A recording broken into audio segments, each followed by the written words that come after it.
Magandang hapon mga kapit-lover. Nahurugan ko lang yung mga ng pagkain itong mga alaga ko mga crayfish dito sa sa drum.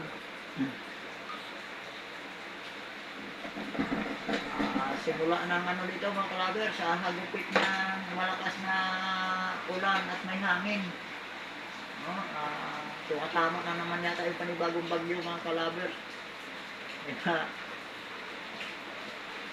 Pinapakain ko na itong mga alaga ko mga crayfish.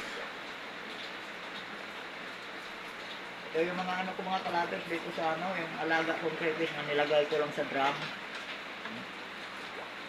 Medyo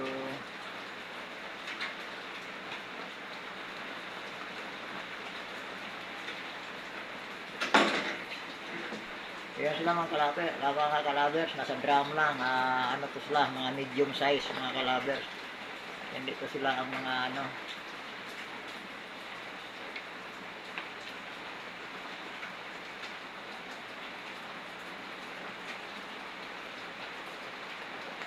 ito kasi mga crayfish mga kalabers, yung magandang alaga din to. Hindi sila masilan mga kalabers. Kung anong pwedeng available na kulungan sa mga bahay nyo mga kalabers, sa drum pwede. Itong square nga drum mga kalabers, tubig hindi na ginagamit. Dito sila nilagay. Sa mga rectag mga kalabers, doon ko rin sila nilalagay yung mga yung mga trailing. Doon ko pinapalaki. Pag malaki-laki na katulad na nito, nililipat ko na sila mga kalabers dito. Kaya lang mga kalabers, pagka crowded masyado, hindi maganda. Pag siksikan sila sa lagayan, hindi maganda mga kalabers kasi nagkakainan. Lalo na pagka nagpapalit ng balat mga kalabers, ay nagkakainan. Kaya ganito lang, tama lang sila, ganito lang sila karami. Ganitong maliit na lagayan, huwag masyadong marami. Kasi nagkakainan sila pagka marami na Yan sa kakailangan, mas lamang talaga yung taguan nila mga kalabers. Marami silang mataguan kasi pag nag-molting, yung nagluno sa Bisaya, malambot yung katawan. Kinakain mga kalabers pag nahuli sa mga kasabahan, lalo na pagwagutom. Ayan sila ngayon mga kalabers.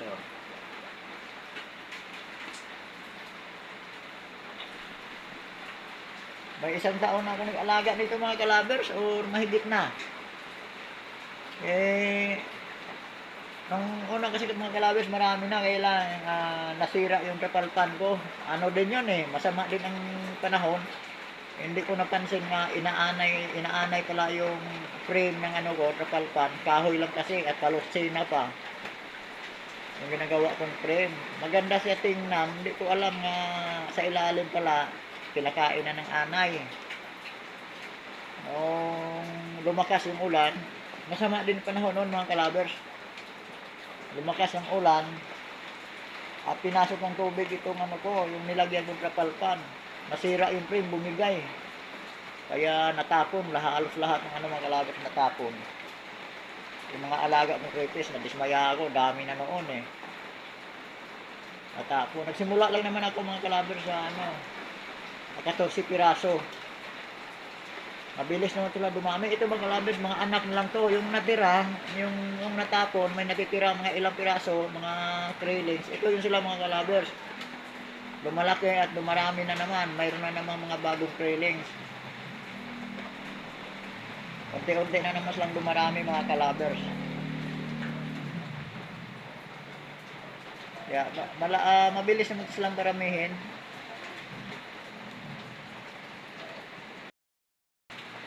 So yun sila mga kalabers sa yung sa rectab. Bukod ko na mga kalabers kasi pag crowded kasi sila sa lagayan, masyado nagkakainan sila Kaya ganito na lang ginagawa ko mga kalabers. Ito sila medyo mas maliit ng kaunti kaysa doon sa drum. Medyo maliit sila dito mga kalabers. Yun sila ang sumunod na size sa drum.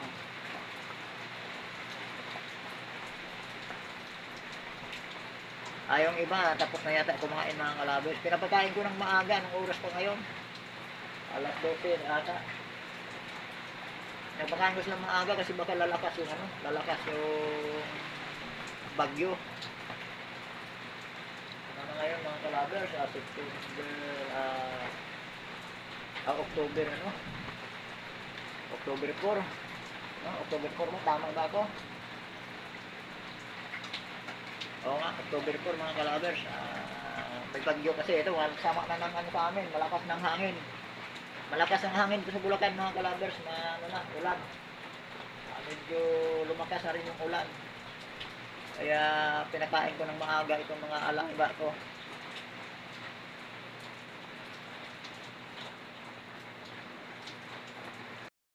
Mga kalabers, ito mga grilling mga kalabers oh.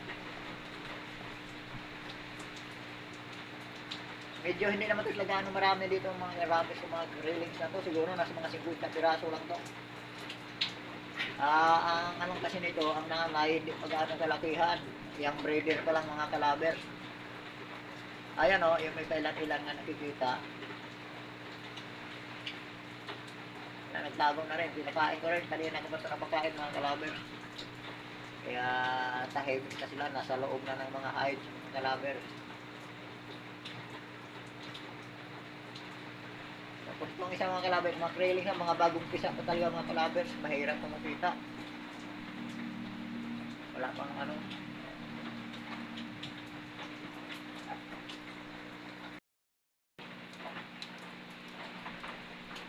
Ito yung mga ano mga kalabers, ito yung breeder ko. Ito yung silang natitira noong bumigay itong kapalpan na ito mga kalabers. Hindi ito nga naayos yung kapalpan. No? Ito yung sila, ito yung mga naiwan ng mga ano pa noon. Mga krillings noon na hindi sumabay sa pagbuhos ng tubig nung nasira itong kapalpan. Eh, malaki na rin sila mga kalabers. Yan o, yun o, yung sa ano mga kalabers o. Binukog ko yung ano, kukunti lang ko sila dito mga kalabers kasi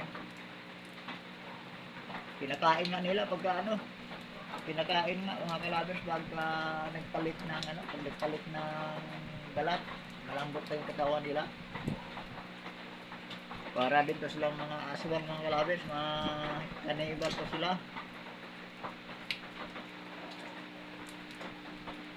Ayan mga kalabers o. Kaya lang dito, masaklap, lamang yung lalaki dito. Yung mga malalaki, lamang yung lalaki. Yung mga, ewan ko, ilang piraso ng babae dito malaki. Mga lalaki dito mga kalabers. Ito, masarap isigang kung ganito kalalaki. You know? Yung ganito mga kalabers, ganito kalalaki, sarap ito isigang. Kaya lang, nakaunti lang, lalo na sa kanito mga kalabers. Oh. Medyo malaki yun.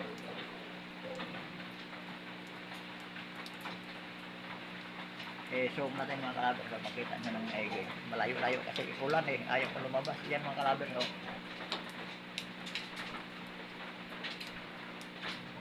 Yan yung kabila, lalaki. Ito dito sa dulo. Yan yung babae mga kalabers. Ito lalaki rin to.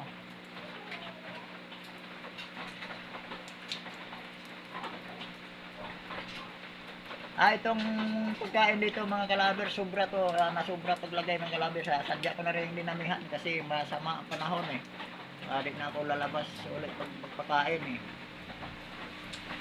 Kaya dinamihan ko na mga kalabers.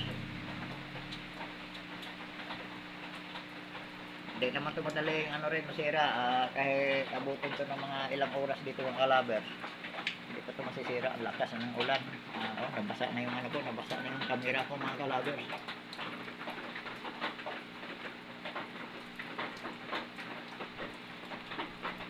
May isa nga ditong breeder nga babae, bigay ng kaibigan ko.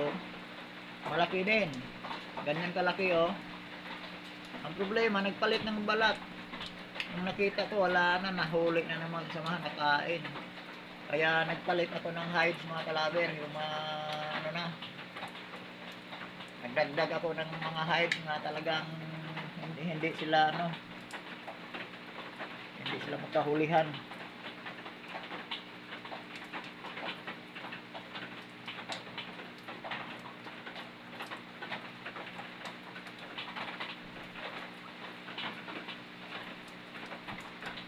lakas ng hangin dito mga kalabers.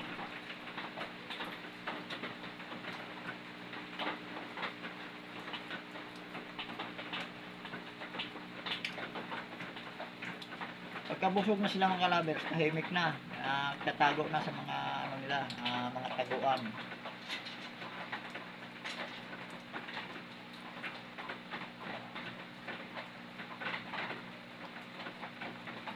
Yan yung ano nila mga kalabers pagka busog na ganyan oh. Mananahimik na sila. Maliban yung iba gumagala, but mayroon ilang na gumagala sa labas. Yung iba, yung mga nabubuli, hindi sila makasabay sa kainan talaga mga kalabers. Maghintay sila kung tahimik na, saka na sila lalabas. Kaya dinamihan ko ng pagkain para hindi maubusan yung ano, yung mga nabubuli. Kasi yung mga isda mga kalabers, makulit din yun, no? Hanggang ngayon, kumakain pa rin yung mga isda.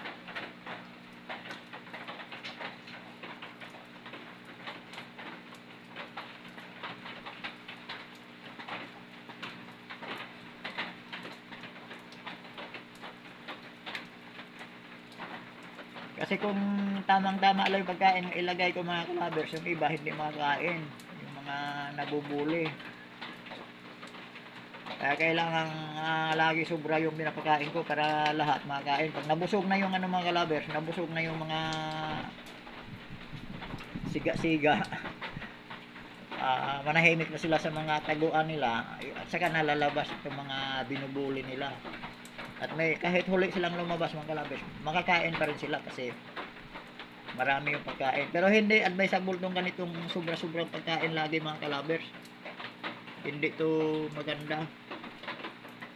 Unang-una, mabilis dumumi yung tubig mga kalabers pag sobra pagkain.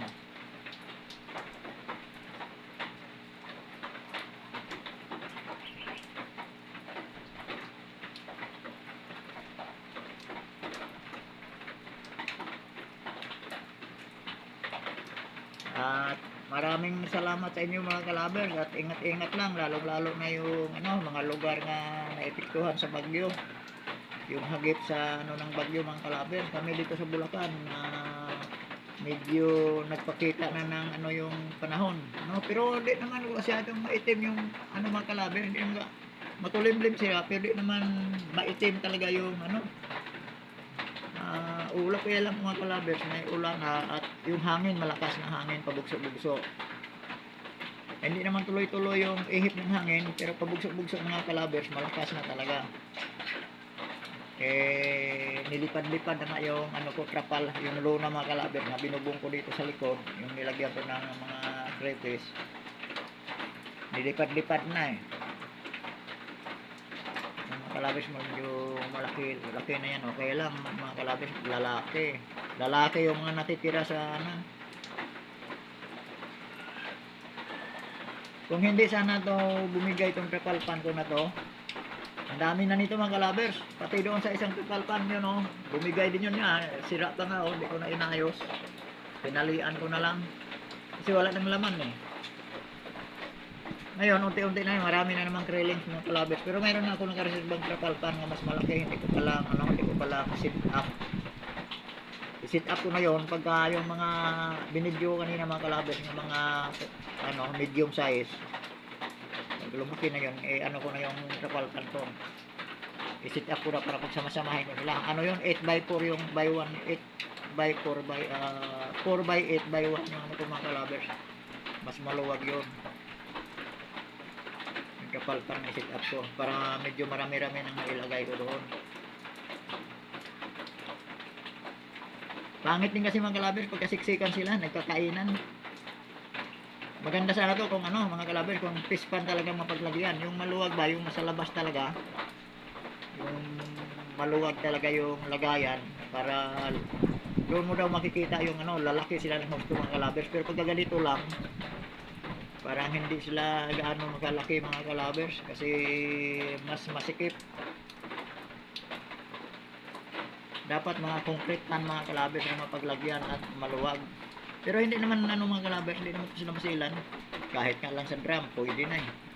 Mga aquarium nga lang mga kalabers na 10 gallons, yung mga ano, yung mga ang mga birid mga kalabers, doon lang nilalagay sa 10 gallon nga mga aquarium.